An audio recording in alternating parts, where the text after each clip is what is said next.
Good morning everyone. तो आज हम चर्चा करते हैं बैक्टीरियाज के बारे में, यानी कि जीवाणु के बारे में। तो समझते हैं कि जीवाणु होता क्या है। अब कभी ना कभी आप लोगों ने आए दिन कभी ना कभी सुना होगा कि बैक्टीरियाज की चर्चा होती ही रहती है। कभी आप सुनते होंगे गुड बैक्टीरियाज के बारे में, कभी सुनते होंगे बैड बैक्टीरियाज। तो आज हम क्विकली इसको थोड़ा समझते हैं बेहतर तरीके से। तो सबसे पहली चीज बैक्टीरिया। तो बैक्टीरिया होती क्या है? तो ये एक बहुत ही छोटी माइक्रो ऑर्गेनिज्म है जो हमारी नेकेड आई से नहीं दिखती है। तो अगर नेकेड आई से नहीं दिखती है तो इसको किस चीज से हम देख सकते हैं? तो माइक्रोस्कोप का इस्तेमाल करके इसको देखा जा सकता है।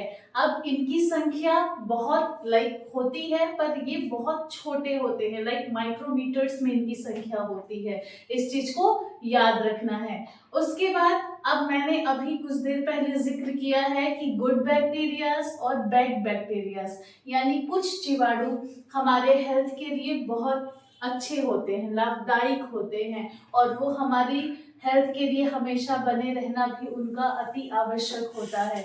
वहीं कुछ बैक्टीरियाज हमारी हेल्थ के लिए हानिकारक होते हैं।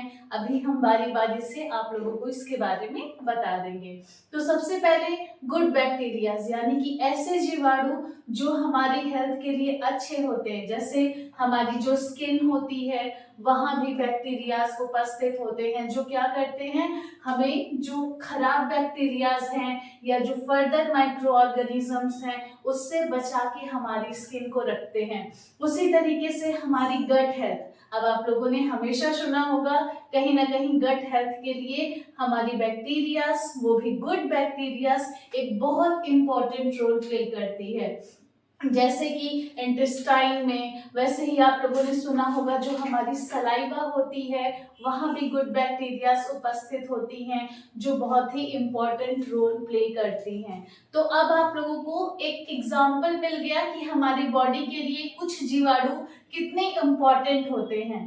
ओके, डाइजेशन के लिए भी, सैलिवेशन के लिए भी, हमारी स्किन के लिए भी, एंड फर्दर हमारे इंटरनल ऑर्गन्स के संचारण के लिए।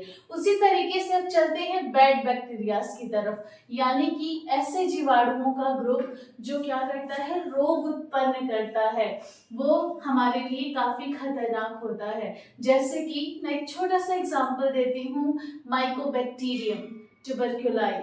अब आप सभी को याद आ गया होगा माइकोबैक्टीरियम ट्यूबरकुलाई क्या कॉज करता है, ट्यूबरकुलोसिस, टीबी। एक बहुत ही घातक बीमारी कभी कभी सिद्ध हो जाती है अगर प्रॉपर क्योर ना किया जाए तो, और पर्सन टू पर्सन भी बहुत तेजी से वो स्प्रेड होता है। तो वैसे ही इकोलाई होती है, वैसे ही बहुत सारी फर्दर बैक्टीरियाज हैं जो हम ह्यूमंस के लिए खतरनाक भी होती है।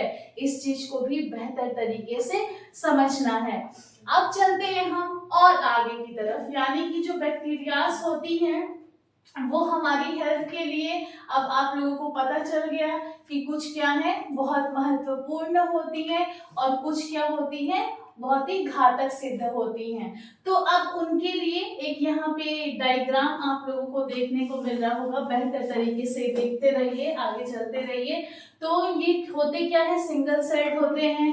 अब इनका कुछ स्ट्रक्चर यहाँ पे है, जैसे कि इनके में फ्लैजिलास होती हैं जो मोटिलिटी प्रदान करती हैं। उसी तरीके से इनमें भी सेल वॉल, जैसे हम ह्यूमंस के सेल होते हैं उनमें सेल वॉल होता है, न्यूक्लिक एसिड होती है, सेल मेम्ब्रेन होता है। उसी प्रकार से यहाँ भी आप देख सकते हैं एक बैक्टीरिया है, उसकी साइटोप्लाज्म है, फिर क्या है, सेल मेम्ब्रेन है, सेल वॉल है, ये सारी चीजें उपस्थित होती हैं।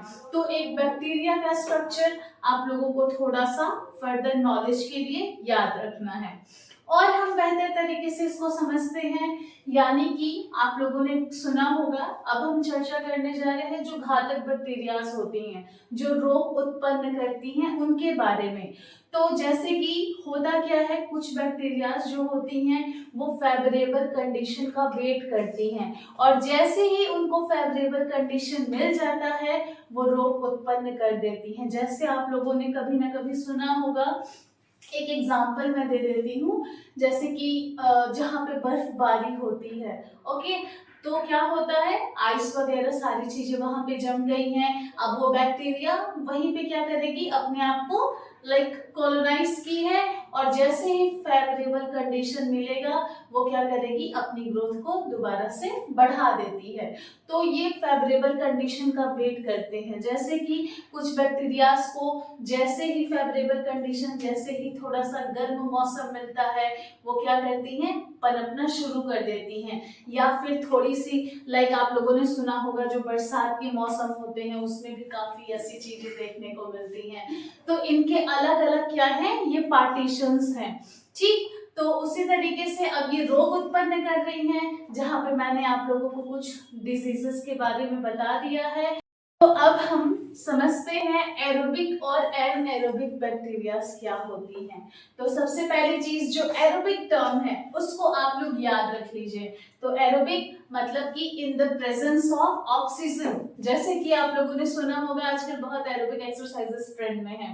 तो किया क्या जाता है, बंद कमरे में नहीं, एक खुले कमरे में, एक खुला रूफ हो या फिर कोई भी जगह हो, थोड़ा वातावरण खुला हो, वहां पे उन एक्सरसाइजेस को परफॉर्म किया जाता है। तो अब उसी से आप लोग यहाँ समझ लीजिए एरोबिक बैक्टीरिया क्या होती है, एनाएरोबिक बैक्टीरिया क्या होती है। तो एरोबिक यानी कि in the presence of oxygen, वो क्या करते हैं, अपनी ग्रोथ करते हैं, अपनी डेवलपमेंट करते हैं, रोग उत्पन्न करते हैं, सारी चीजें करते हैं। बट जैसे ही ऑक्सीजन मिलना बंद हुआ, उनकी डेथ ऑकर होती है।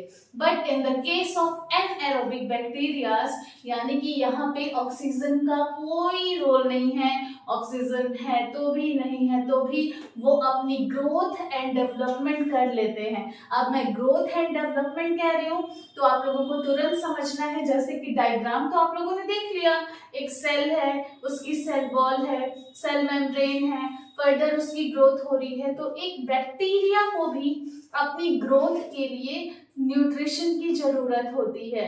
न्यूट्रिशन इन द सेंस की चाहे वो क्या कहते हैं, ऑक्सीजन के रूप में हो, या फिर क्या हो, सनरेज हो, या फिर फर्दर जो भी न्यूट्रिशन है। तो क्या समझना है आप लोगों को, एनएरोबिक बैक्टीरियाज में ऑक्सीजन की आवश्यकता नहीं होती। और मैं आप लोगों को इससे रिलेटेड एक टेबल भी बना के शो करूंगी कि और क्या क्या ऐसी चीजें हैं जो हम दोनों में क्या कर सकते हैं, डिफरेंशिएट कर सकते हैं, एरोबिक बैक्टीरियाज में और एनाएरोबिक बैक्टीरियाज में। तो आप लोगों को अब पता चल गया, एरोबिक यानी कि in the presence of oxygen वो बैक्टीरियाज ग्रोथ कर रही है। But in case of anaerobic bacteria, वो ऑक्सीजन की प्रेजेंस में ऐसा कोई मैंडेटरी नहीं है, वो विदाउट ऑक्सीजन भी क्या करते हैं, डार्क स्टेज में, डार्क फेज में भी वो अपनी फर्दर ग्रोथ करते हैं, रेप्लिकेशन करते हैं, अपनी संख्या को बढ़ाते हैं और व्यक्तियों में डिजीज ऑकर करते हैं। धन्यवाद।